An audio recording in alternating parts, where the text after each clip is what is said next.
This program is presented by University of California Television. Like what you learn? Visit our website or follow us on Facebook and Twitter to keep up with the latest UCTV programs.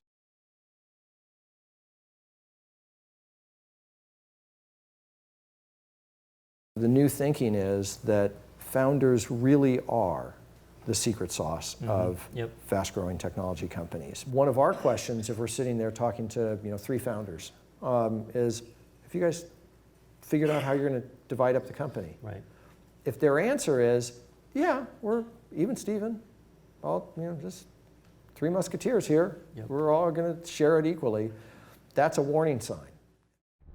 The center is the customer. They're the ones who are paying for everything. I just saw this as, oh my God, this is like my chance. $250,000, it was almost surreal. You can't just cut out one person in the supply chain in order to solve the problem. Those are the kind of people you want. You respect them, their integrity, their intelligence, their ability, their can-do attitude, hard work.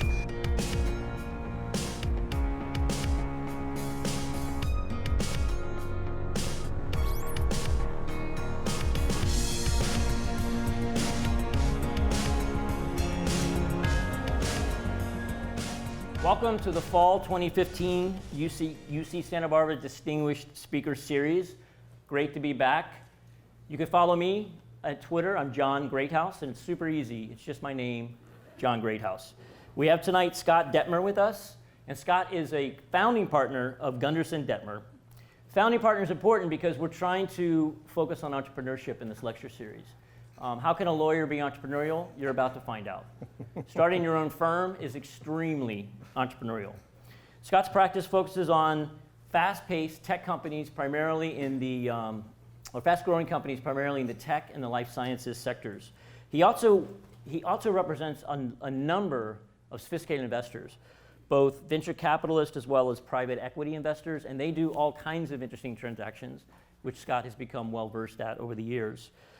He also has extensive experiences in IPOs, mergers and acquisitions, strategic alliances, strategic partnerships, and a number of corporate transactions of that nature. Scott has won a number of awards. I'll just mention a few. He was listed as the top IT and venture lawyer by the Global Counsel 3000. Both the San Jose Magazine and San Francisco Magazine named Scott as one of the top security lawyers in Silicon Valley. And Scott was chosen as one of 12 deal makers of the year by the American Lawyer. He received his JD from University of Southern California.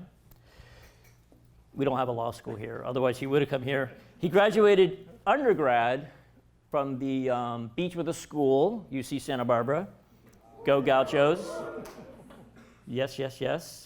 And he was very active when he was a law student as well, working on the Computer Law Journal, as well as becoming a member of the Southern California Law Review. Fun facts about Scott: he lived on Sabado Tarde for most of his career here at UC Santa Barbara, except for that crazy summer after graduation when he lived on DP. And if you guys want to ask him about that, I'm sure he won't tell you anything about it. And I do look for well-rounded people that have been successful both personally as well as in business. Scott absolutely fits that bill. And I also look for people that give back to the community once they get to that point in their career where they can actually give something back. Scott has given both his time and his money. Of note, he is a board member of KQED, Northern California television and radio, public radio station. And I'm sure that involves a lot of work. It's very kind of him to come down here, spend his time, and share his insights with us. Let's give him a Santa Barbara welcome. Woo!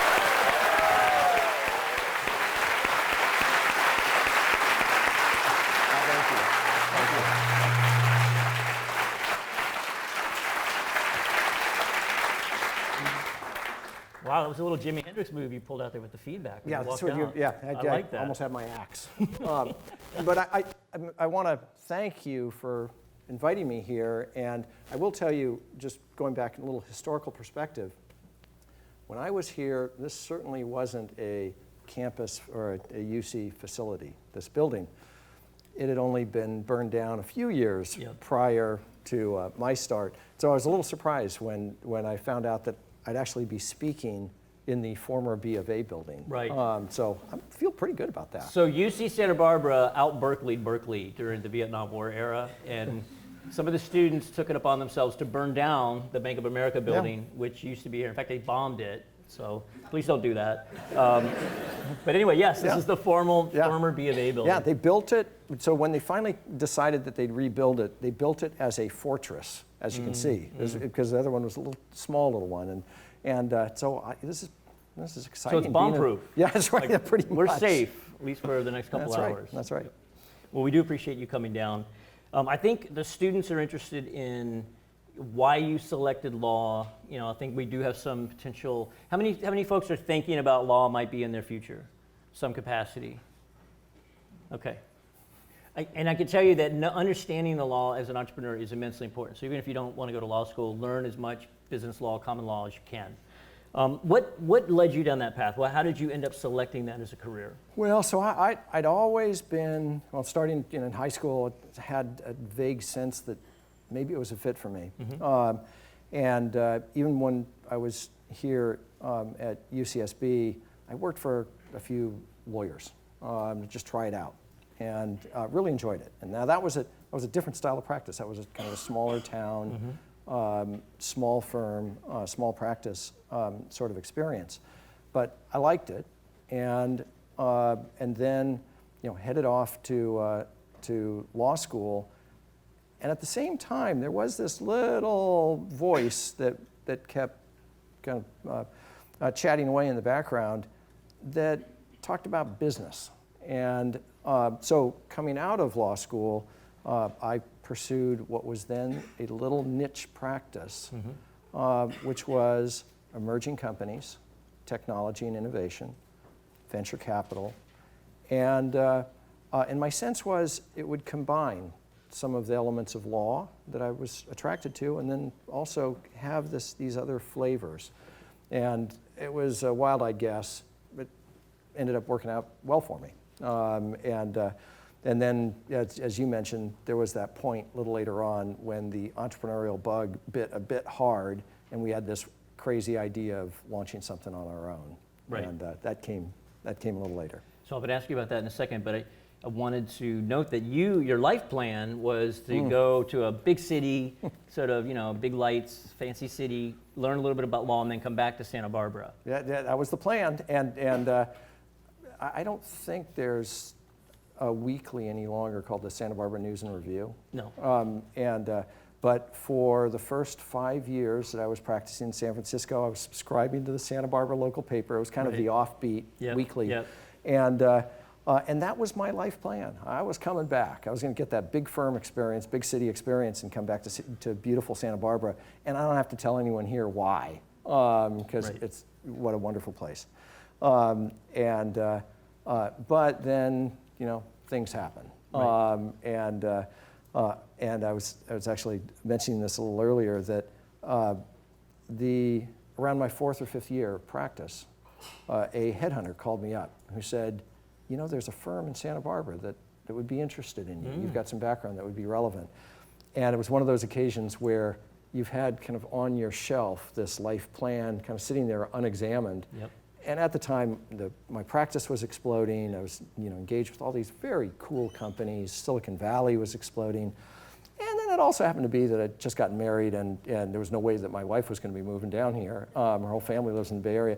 Those all converged to ultimately take Santa Barbara, the return to Santa Barbara, a little bit off the shelf, and maybe now it's in the basement. Hey, maybe it's time to get down to the basement and bring it back up. Yeah. Okay. That's interesting how life works that way. I wanted all the students to kind of think about that story, because oftentimes you take a temporary position in a city and it becomes permanent. Yeah. And oftentimes it happens, not that in your case it didn't work, it worked out extremely well, but it can kind of just happen, right? Yep. So you have to be very proactive. The fact that you kept that subscription for 5 years, you were really trying to cultivate whether that was going to work for you or not. But I think all too often people just sort of get in a mode of living, and then it creeps up on them. Yep. And it's not too late, so we'd love to have you back. Come on, man. Well, now you can have a lot of fun. My wife is picking me up after this event. Maybe you could chat with her. Hey, just come down and visit. There's a very nice dinner if you can convince her. All right, I am pretty good at sales, so I like commissions. So if you had a chance to come back, knowing what you know now, and you were sitting in this audience, most of these folks are seniors. They're going to be graduating either next quarter or in the spring. So they're kind of on their last, they're in their 7th year. It's okay. Right, that's right. I'm kidding. But they're seniors. Yeah. So if you could come back, what would you do differently in your senior year knowing what you know now? Don't leave. Don't leave town. Got that. That's right. My senior year was a great year. So if pressed, I'm not sure that I would have changed a whole lot to it. But I would say, speaking from the vantage point of my career, my experience in the business community, and from the practice, that I think I might have actually taken a greater diversity of courses, and it just keeps coming back in these strange ways where. I'll refer back to a class that I had that I took on a lark that just ended up being a great class, and so I think I was just kind of going through my major, and it would have been nice to spread out, and so that would be an encouragement both for senior year but in general. Yep, I think it's great advice. I think really the hidden value of college is having a chance to explore different areas of potential interest, whether you're interested or not. So I would encourage all of you guys, take that extra class that seems a little bit off-road, like maybe something you wouldn't normally consider. You might end up finding out that's your lifelong passion. Or you might find out you don't want to do that. That's just as valuable. Really understanding, hey, that didn't work for me, and understanding why it didn't work for you. That's as valuable as knowing when something does work for you. So I like that advice. So take us back to you're a young lawyer, things are going well, but it's a big difference between being a junior lawyer and actually starting your own firm. Like, what was the match that got struck and that caused you and your partners to do it? So, the kernels of the idea of starting our own law firm really were around kind of that 5th year of practice. They didn't actually germinate into a new firm for a number of years after that. But there was a small group of us at the firm that I was practicing at. We started brainstorming. We could do something that would be different. But it never really. There was one person who ultimately was one of our founding partners who was probably most resistant to it, and it never really took. Then I became a partner at that firm. One of the colleague who I'm referring to ended up leaving and joining another firm. I then joined that firm later as a partner, much bigger national international firm, and then I was there for 5 years. So it took quite a while. And like so many things, when there's a significant move, usually there's a push and a pull. The pull for us was this opportunity to do something a little different and to have our own firm. One of the occupational hazards of being a lawyer representing a bunch of emerging growth companies, representing entrepreneurs, is you tend to get the infection. Right. The entrepreneurial bug starts to bite. And so there really was, we were very excited about this opportunity to do something different. That might not have been enough. And when the stars have to line up. Right. And so for us, around that same time, the place that we were practicing at started to experience some challenges. And so it wasn't as certain that we were going to spend a lifetime there. Right. So the combination of those came together, and we said, I think we're going to do this. And the funny thing is, this is our 20th anniversary for the firm this year, and the founders were all talking. And when we finally decided that we were going to launch the firm, it was 3 weeks before Labor Day weekend of 1995. Okay. And we said, we have 3 weeks. We're going to pull this off. We'll do it after hours because we have our day jobs. We have to do it stealthy because we're launching a competitive law firm. Right.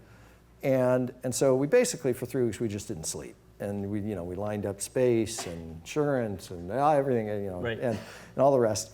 And we do it, late at night at someone's house. And someone said, "Why did we say that it had to be Labor Day weekend? Why did we say it had to be 3 weeks?" Everyone looked at each other and said, "I had no idea. We could have taken more time. That would have been a lot easier." But for whatever reason, we had to pull it off in 3 weeks, and we ultimately did. And who knows? Maybe if we hadn't, Right. No, I something love else, the deadlines. stars line up a different way. Time, Yeah. as you know, you're a deal guy, time kills Yeah. deals, right? So Yeah. time, not a good thing. Yeah. Having less time is sometimes good. Yeah. I'll take the first student's question in a second. I got one more follow-up for you, Okay. but just get the microphone and be ready. So when you went out, and I understand there was a long germination period, what was your differentiation? So when you say doing something different, like what did that mean to, was it 3 original partners? So the story is there were 6 of us 6.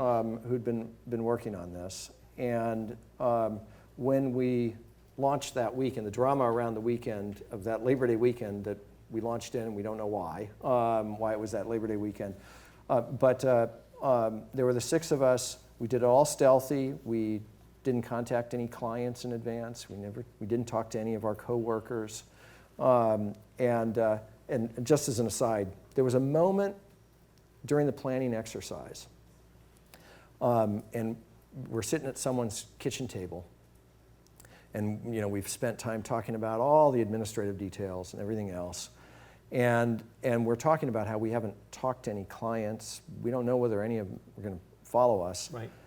And one of us said, "Have you ever walked past a new restaurant that's just opened up, It's empty. and they got the nice white tablecloths, and the wait staff are standing there kind of like this, just waiting, Right. and it's completely empty, and it just looks so darn painful. You want to walk past fast because it's just." Right. I said, "That could be us. We launch this thing, and what happens? Everyone says, great idea, but it's not for us." Right. And so, I mean, we may not have experienced all the same terrors that other entrepreneurs have when they do a spin-off or a startup. But at least we got some of them. And that was an example where we looked at each other, and the person who brought up that metaphor, turned out it was me, got yelled at big time. It was like, "Knock it off! You're killing us!" Oh yeah. So anyway, that was our. No, but you raised a good point. Fear is a great motivator. Yeah. I mean, I think great entrepreneurs they don't want to fail. And fear of failure is not a bad thing. Like you hear that in pop culture, like sort of a really negative, hey, I'm afraid of failure. Like I don't want to fail. I don't want to fail on a personal level, and I don't want my team to fail. And that's a good emotion for an entrepreneur to put to use. Yeah. And I don't want to have a restaurant where everybody's just staring at each other. Well, and the other element to it, and I think it's part of the secret sauce of founders in general, is that no one wants to fail in whatever role they're in. But if you're a founder and you own it, Right. it matters a whole lot more. Hey, your name's on the firm. Yeah, that's right. Darn it. They don't have to say, who was in that firm again? Oh, I remember one guy. And but and it may come up later in the conversation, but one of the new themes in investing and in venture capital, and the new venture fund, relatively new venture fund that really has been out on the forefront of this, is Andreessen Horowitz. But kind of the new thinking is that founders really are the secret sauce of fast-growing technology companies, because they are the ones who they own it. They own the problems, they own all of it, they own the future, and they'll go through the brick walls to make something happen. And that's different, because if you wind venture back some years prior, the pendulum was really swinging in a different direction, which was, well, founders are great in their early years, they come up with some cool ideas, but we'll bring the professionals in later. Right. And maybe there's a role for them later or not, I'm not sure. And a number of venture funds and investors and thought leaders, have really come around to say those are the ones that make it all happen. Yeah. Well, Peter Levine was here last year. Yeah. Said I'm an investor and I'm an operator, and I think that mindset has changed. I think primarily because so many operators have become venture capitalists. Yeah. So before you came up through business school, investment banking, then you became a venture capitalist. Now it's like, hey, I was a founder. I know what this is all about.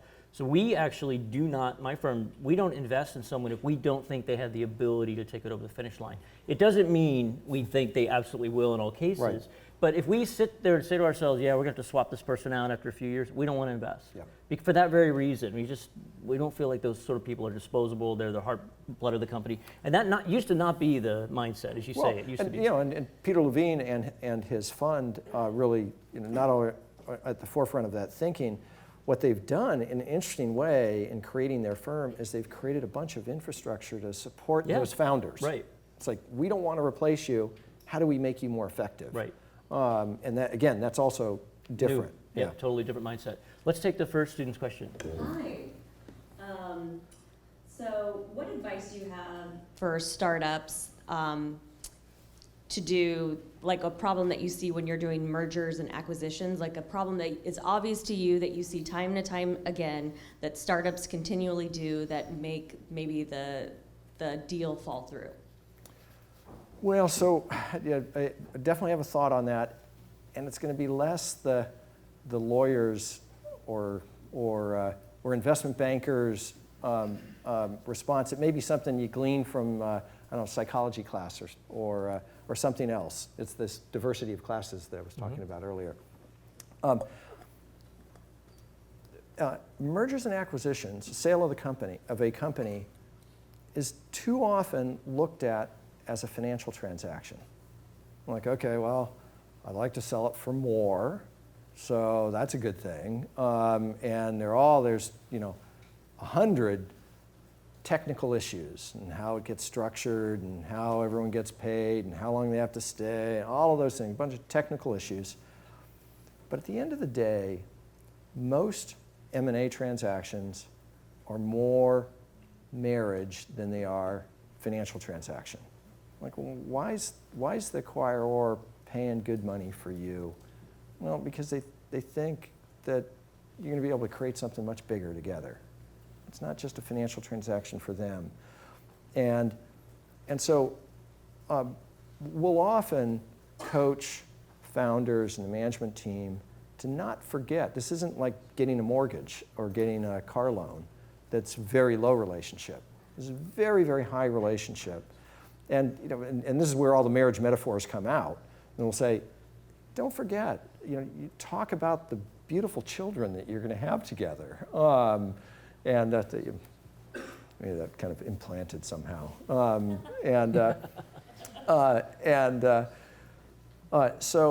So that, I mean, it's a funny one, but I would say that that's one of the more significant things that we run into. That people look at, it's a zero-sum game, and how do I win? And if the acquirer isn't looking at it as a marriage, they may grind the employees or the management team and say, well, yeah, we're gonna try to get the best possible terms out of you and pay you as little as possible. And at the end of the day, what's a company? Okay, what's a young company that gets acquired? It's the people. Right. Now, okay, there is some technology, there's a product, there's some patents, there's some commercial relationships, but what's the key value? It's the people. And so when we're on the buy side, we'll say, don't forget, this is a relationship that you're putting in place. And you want this team to be really excited about joining your company. And so we'll also say, once the deal closes, don't forget to keep investing in the relationship. And now I'm sounding kind of new age and like a marriage counselor, but once you get married, you got to keep investing in the relationship. So I didn't really do your firm service, it's really a significantly sized firm. There's a lot of small firms. There's nothing wrong with small law firms. 5, 6, 7 lawyers. You have over 60 lawyers, which is, you start to get a lot of hierarchy, a lot of structure, a lot of management. It's not like having 5 different partners. Well, so yeah, we have, and it's actually probably more of a management challenge in that we've got 60 partners, so that's actually the owners. And then firm-wide, we have over 200 lawyers. And so we picked we were very fortunate when we launched the firm back in 95. That was a time when technology was really on the upswing. And so really, it gave us some time to develop the foundation. But yeah, we've had our own Silicon Valley story and experience, and now we're in Boston and New York, Southern California, San Diego, Los Angeles, Silicon Valley, San Francisco, Beijing, and just opened an office in the Midwest in Ann Arbor. Oh, okay. And all doing the same thing. It's Yep. representing entrepreneurs, their companies, Right. supporting innovation, and the investment community that supports it. Right. So you certainly had a tailwind, but there was a lot of other lawyers that could have taken Ah, advantage of that yeah. same tailwind, and they didn't. So I think people look back and say, well, that person was lucky. It's like, well, I like luck, right? Opportunity meets, readiness, and you certainly were ready. So some of the folks out here, they hear a lot about tech startups, software, the social network movie, and it's all about, this technology. But I don't think that we expose the students enough to service businesses. I mean, it's a very legitimate, great startup in and of its own right. Do you have any specific advice for someone that might be trying to decide if a services startup is right for them or a traditional tech startup? Yeah, and at least historically, if you put it through the lens of the investment community and venture capitalists, at least historically, the venture funds would say, not interested in service businesses. Right. They don't Lifestyle scale quickly. business. Yeah. Well, it could be a lifestyle business, or even if you're trying to grow it fast, it doesn't scale fast. Right. It's hard to grow it because you're heavily dependent on a bunch of recruiting people to grow it. Yep. And I will say that from our own experience, that's true. It is hard to scale a service business. But I do think some of that thinking has changed. It may have swung even too far in the other direction within the tech community and the emerging growth world, because my own hunch is that we now have too many tech companies or tech-enabled companies that are in the delivery business. Right. And we joke about what's the next delivery? It's Uber for... Yeah, it's an app for margaritas. Right. Because everyone sometimes I'm ready has for a one need, right and now. So Where's the actually, app? okay, that's a good idea. So the margarita app, okay, so that's a good idea.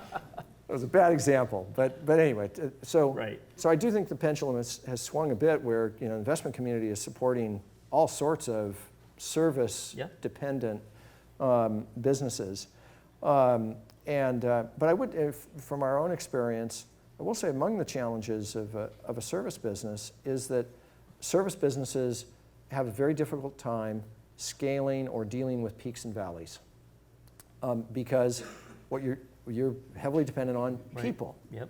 And so for us, just as an example, when the 99 and 2000 hit, that it just was exploding with activity. And that was startups and M&A and IPOs and corporate partnering transactions. And there was this spasm of activity. And if you're a service business, it's hard to meet that. Yep. And then similarly, if there's a fall off in activity, 2001, 2002, now what? And if you've scaled to that peak, now you have some very painful decisions to make, because now you've over-resourced the opportunity. And so, service business is a tough business, and we've seen it, within our world, the legal community, as well as some other kind of more traditional service businesses, accounting and management consulting, but also in some of the people-oriented or service businesses that are tech-enabled. Yep. Well, and I think you also have to have a very, it's almost stating the obvious, but I think it's worth stating it, service mentality. Oh, you can be a tech, sorry. you can be a tech entrepreneur and just sit in your office, but if you're really putting yourself out there as a service provider, you're at your client's beck and call. Yeah, so and I'll tell a story on that. Because we've grown the organization fairly quickly over these years, recruiting's been an important part of our activity.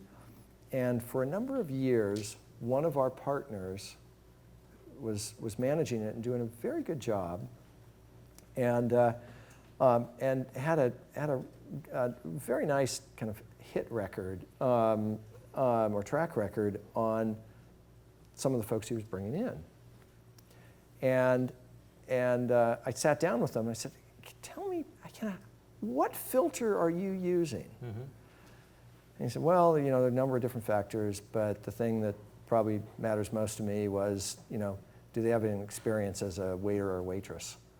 I said, wait, because I thought he'd say, well, I'm mostly interested in tech undergraduate degrees, or I really, what grade did they get in econ or something like that? No, because if you've waited tables, you've had to manage lots of different things. You have to multitask, and your economics are tied to how well you juggle all those balls with and keep smile people on your face. and keep people happy. Right. And so it was one of those. I went home and went. I figured out what the secret sauce was for him, and you won't believe it. But anyway, so don't tell anyone else. It's his special secret. And so this audience and anyone on tape is sworn to secrecy. But that's the trick. Wow. I like it. Look for waiters or waitresses.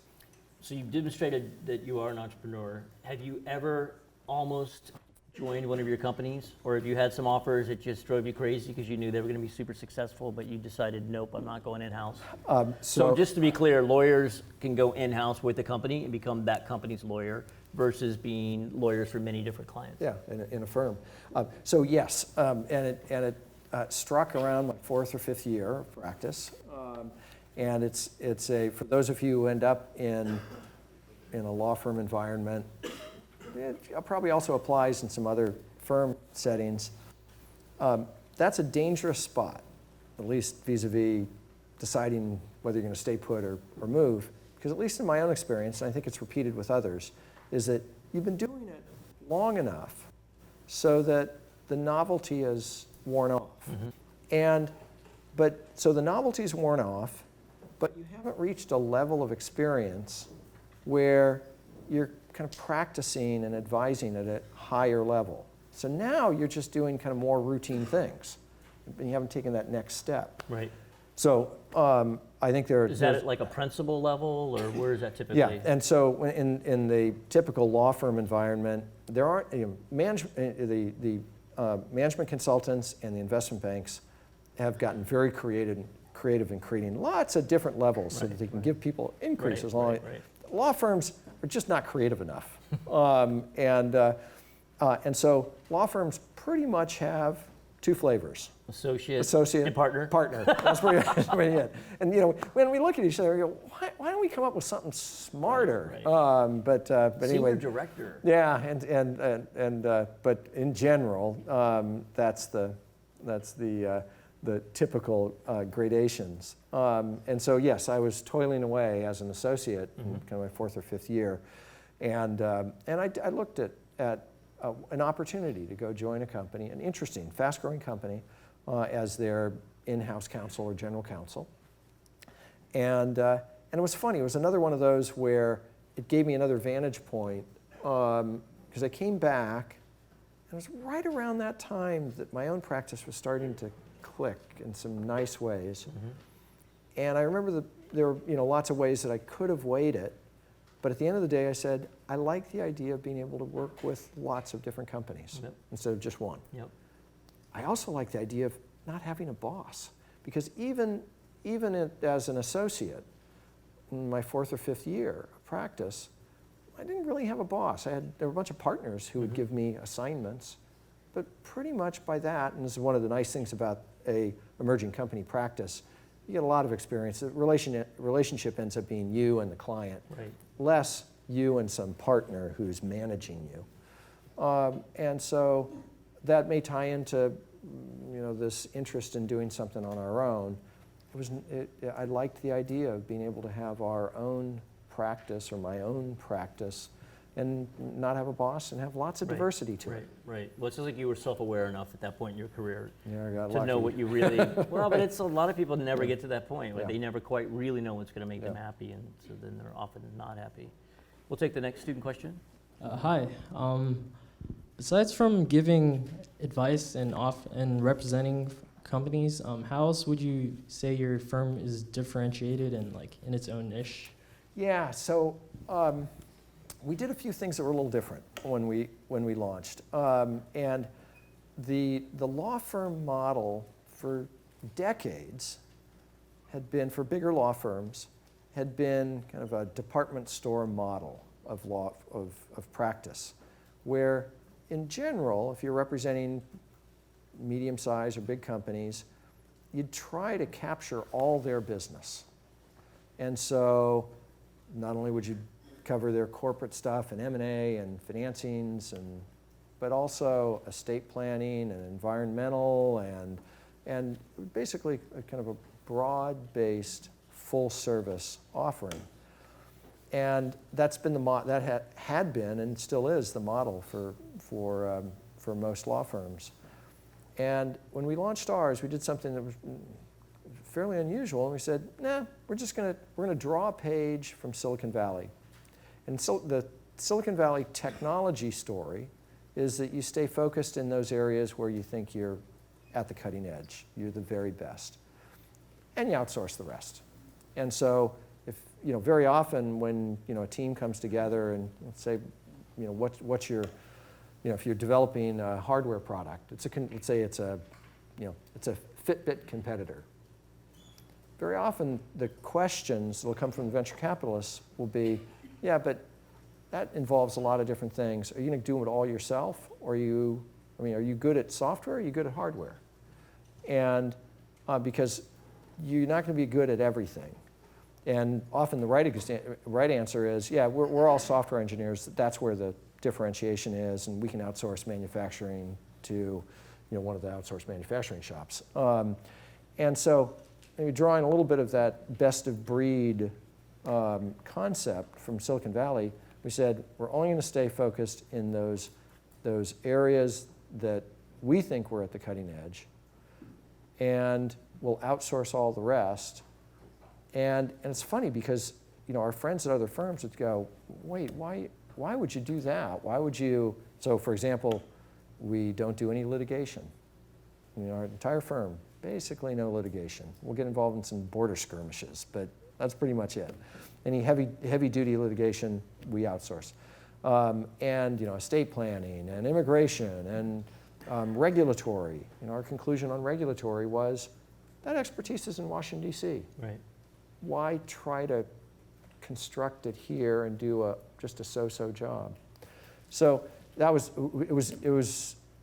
there were really only two firms within the kind of tech venture community that were doing this focused practice, us and one other firm. And then all the rest were really following this full service model. And it was funny because we really weren't sure whether this would work and whether it would scale. Luckily, the client community, because it was tech companies that were following very much the same model, I said, I get it. That's our model. Yep. I haven't seen it in a law firm, but okay, let's try this. Yep. And then, for those clients that need some of these other areas, we'll often, find those resources and really manage them. But we haven't tried to build all of it under one single roof, and we won't build something that we think isn't at the cutting edge. But that's different. Yep. And so you probably are listening to it saying, that's not very different, that's not very creative.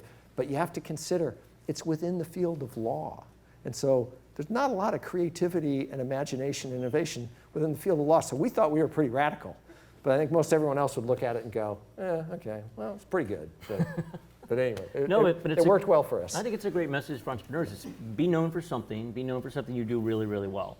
It doesn't pay to be known for things you do mediocre. That's going to confuse the message. Yeah. Like, be known for what you do extremely well. So you have to sit down, you've sat down over the years with a lot of entrepreneurs that have gone on to be successful.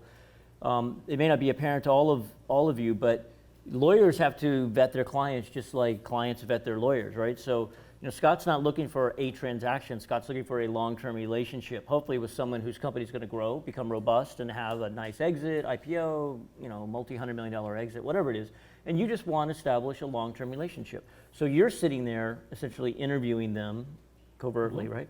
What are some things that you've seen over time, or characteristics where you just walked out and said, that person's going to be successful, and or things where you said, no way, no how, I don't think that person's going to make it. And we actually had a conversation on this in the program before the EATS program, and I do think there's, over time, there is some pattern recognition. Yep. And we do at our shop joke about if we really knew how to do that filtering very well, You'd be investors. we'd abandon But you are investors, though, in the sense that you're investing your focus, your resources. Well, and your I'll take it time. one step further. We actually are investing in companies. Right. We have a small little fund that's worked very well for us over the years, but certainly we're investing our time, and it's also the case. We truly are investing, taking risk, because for a lot of young companies, we'll say, look, and you don't have to pay us for a while. Right. We'll carry you. Yep. We'd rather have you take your limited dollars and focus that on engineering or marketing or, or product development. Don't spend it on lawyers. Maybe we're being a little disparaging about what value we contribute, but we'd rather. But that's another example of investing. You're investing Yeah. because you wouldn't do that if you didn't think that person. So we are. But that is a great lesson for you guys. If your service provider isn't willing to invest in some material way, such as lower fees or additional hours, then they really don't believe in your vision. Yeah. You want people on your team that believe in your vision. And so we try to put it through a filter, and we'll. But the interesting thing is it's so hard to reduce to an equation. Right. And I do think we follow some of the same metrics or formulas that the institutional investors follow, and so we're very interested in the team. Yep. What sort of experience does the team have? How much passion do they have around the idea? If there's more than one founder and you have 2 or 3 founders, well, watch carefully. What's the interaction? dynamic, What's the dynamic? Yeah. So a number of these students are going to go out and start companies. Hopefully, my advice is always get a great startup lawyer early, especially if it's somebody who doesn't start charging you a ton of dough, that really helps you. But let's assume that they don't get their lawyer early enough. What are the mistakes that you want them to avoid? What are the mistakes that you see young entrepreneurs make from a legal standpoint? Yeah, and there are a lot of different ways that you can have foot faults and other mistakes. Most of them can be corrected. There are a handful, though, that we really focus on early on, and just to encourage all of you to stay focused on this. The first is you want to be very careful to avoid what I might call the Winklevoss twins Facebook who's in the tent and who isn't problem. And it's an easy one to fall into, because the early days of a startup are pretty amorphous. And very often founders will try to get some validation on an idea, and they'll talk to people, people they trust, people they know, some people they don't really know or trust, and then they'll do some more brainstorming. They might reach out to someone who says, "Hey, I'll help you out for a while." Yep. And the thing that can just kneecap a company in the early days, or be a real problem later on, are these folks that kind of live around the periphery of a startup, and you don't have a deal with them. You want to worry about those kind of hangers-on. But like I say, some of it is the setting where someone says, "Hey, you told me you'd give me half of your company." Right. And then then the founders will tell us, "No, I never said that." And I said, "Well, what sort of relationship did you have with them?" Now, if they say, "I had none," I mean, this is pure imagination, great. Then we really have something to work with. If they say, "No, actually, we spent 2 or 3 months working on it, and I think the person was working pretty much full time on it," so but we never told them that. Right. That's going to be harder to work with. So be real careful, and if it's 2 or 3 founders who have known each other for 10 years and trust each other, that's fine. You don't have to formalize anything. But if it's if you're working with folks who you don't have that trusting relationship with, at that point, I think you do want to think about having some sort of piece of paper, or at least some sort of clear understanding as to what the relationship is. Because if you haven't defined it, they might define it for you. In their favor. Yeah. And so that's one. And then related to it is this whole issue of ownership of IP. Mm-hmm. And again, in the early days, people are trading ideas and again, bouncing ideas off of others who they don't know so well, and hiring people to do work for them. And you know, that's one of the things about a startup economy. It's virtual. You don't have to have a bunch of employees. But if you are reaching out to anyone outside your trusted circle who's going to actually start developing things for you, they're going to help develop our prototype. Not sure if they're going to stay with the company or not, but they're going to do that. Right. Hey, you got to have it. You need to Work have for a piece hire. of paper, that says, we own whatever you're developing. We own. Yep. And those are the ones that are hard to fix because it happens. Probably doesn't happen every week, but it happens every month that we sit down with a group of founders that have something very interesting, and they say, yeah, so-and-so helped develop some of our code and some key parts of our code, but we had a falling out. Mm-hmm. And we say, well, did they assign that technology to the company? Right. They go, no, they never got around to that. Could you get them to sign it? Oh, no, they hate us. Right. Right. And we've had companies that just don't move forward as a result of it. I mean, not only is it an issue for the founders, because you say, this may not work, but it also has to satisfy the investors. Yeah. Investors are going to demand it. They're going to say, forget it. Right. Yeah. So one thing I would add there, I think your first point about the founders is spot on. Like, document who owns what. And the advice I always give is make sure all the founders are vesting.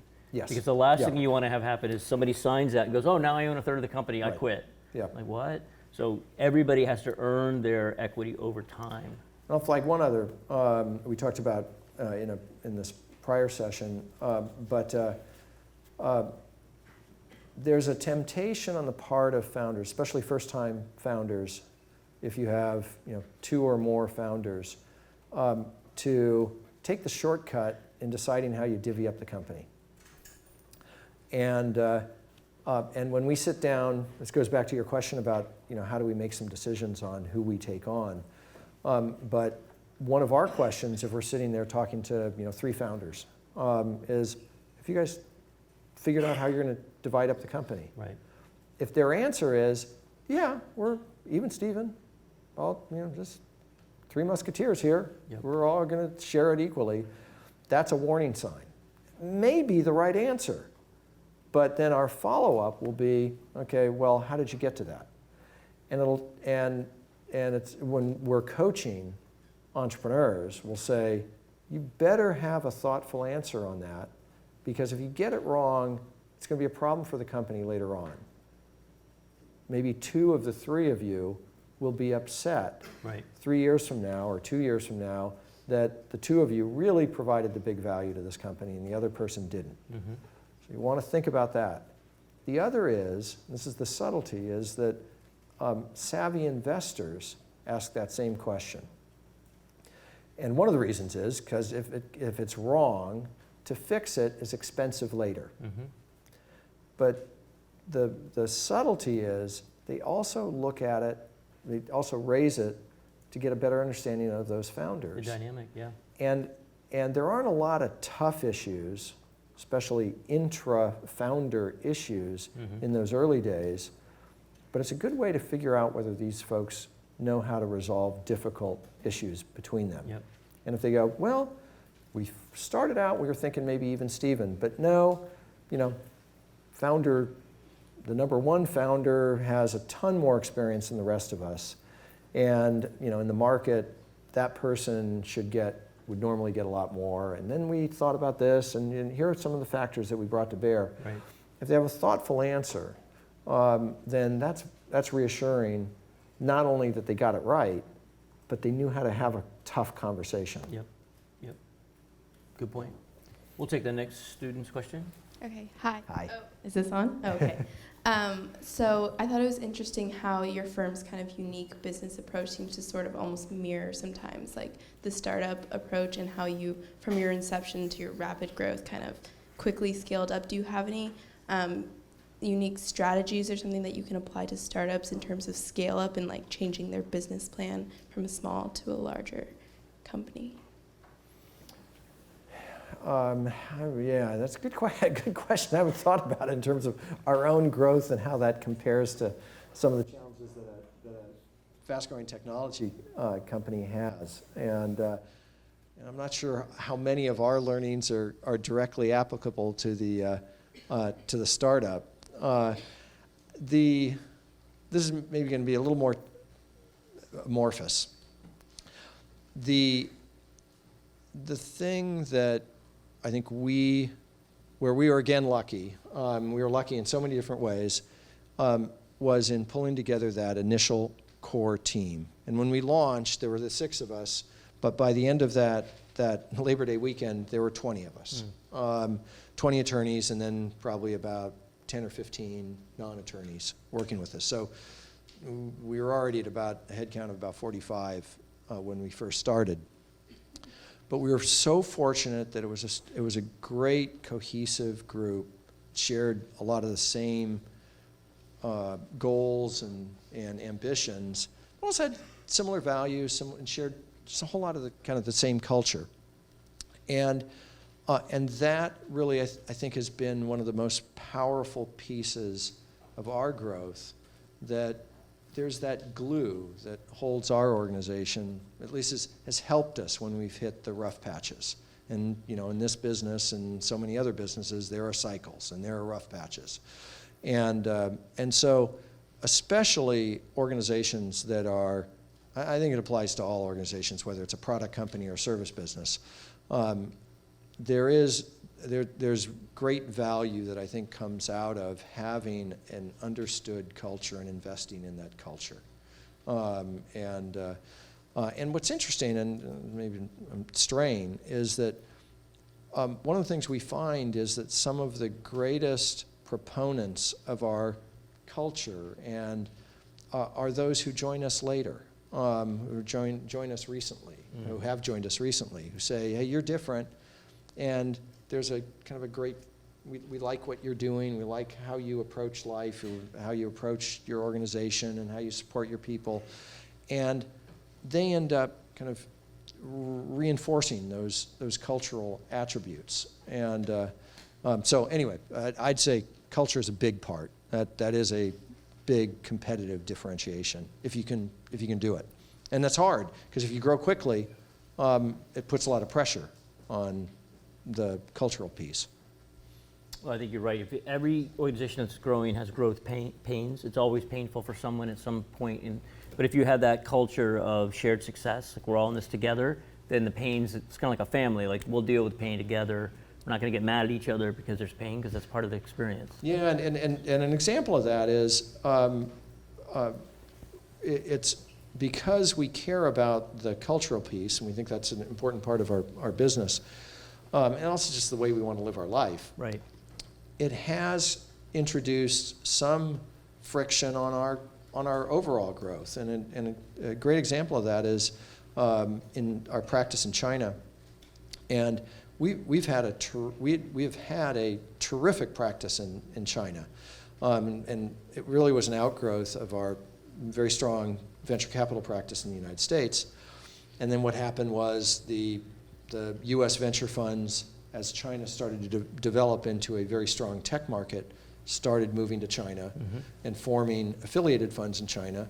Well, who did they use for that? Well, it was us. They knew us. So we got involved there. And then over time, the managers of those funds in China spun off to start their own funds. Who did they come to? They came to us. And so we were the beneficiary of kind of those relationships. And we needed to open an office in China. The person who headed that practice out of Silicon Valley would come back from visits in China and say, it happened again. Oh, really? So yeah, I was visiting in China. And I met another venture fund. They said, "Oh, you're doing a lot of work out here. Are your offices in Shanghai and Beijing?" And you go, "Have you heard of Redwood City, California?" Right. And but the problem is, if you care about these cultural pieces, you can't just go out onto the spot market and hire someone. Right. You can't grow by franchise. And so we were slow we talked to a lot of people, and we wanted to make sure we got someone who really understood our values, fit within our culture, and we ultimately did. And it's been terrific having that person and the team that came with them, and it's worked very well for us. But it does put some limiters on your expansion. Yeah, that's always the tension in growing, right? Is not compromising your culture too much. Yep. Trying to decide, is this person going to fit? And ultimately, obviously, not compromising in the end is always best. But when you're under the gun to grow, it's sometimes hard to do that. Well, I hope that all of the students can get a relationship with their lawyer like I had. So I had a guy, Larry, if you're out there. So I had a guy that I'm convinced he was a frustrated professor because he loved explaining the law to me. And I don't think he ever charged me for it. We had a great relationship, right? But I want you guys to look for that sort of a relationship with your lawyer because it benefits everybody in the process. And when I would say, "Why, Larry, why?" I wanted to understand it. I didn't want to just call him 2 months later and go, "Okay, this happened again, what do we do?" Like, I wanted to understand, why are you giving me that advice? Because if I understand why, then I can probably deal with the issue when it arises, or if a similar issue arises. So I always said, look for that person. And I also look for lawyers that didn't say no. They said, here's how we can do it, and here are the risks. Like, if your lawyer is always telling you no, they're not a startup lawyer.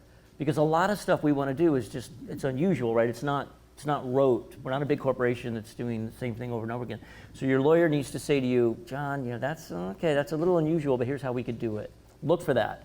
So my question to you, what questions should they be asking their lawyer when they're trying to figure out if they're that sort of an entrepreneurial, startup-oriented lawyer?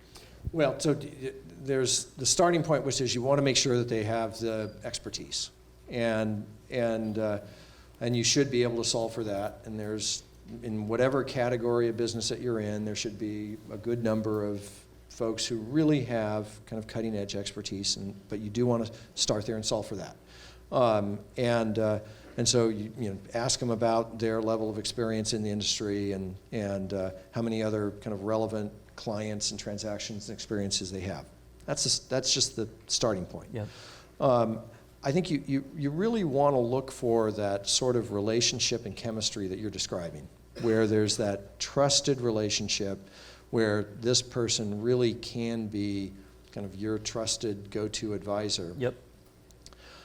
I'd go add another layer to it, which is how much excitement does that person have for what you're doing? Exactly. For your industry, for what innovation you're bringing to bear, and yet you'd like to have someone who really is invested, at least figuratively, emotionally, in what you're doing. Well, Scott, thank you so much for coming. This is wonderful. Yeah.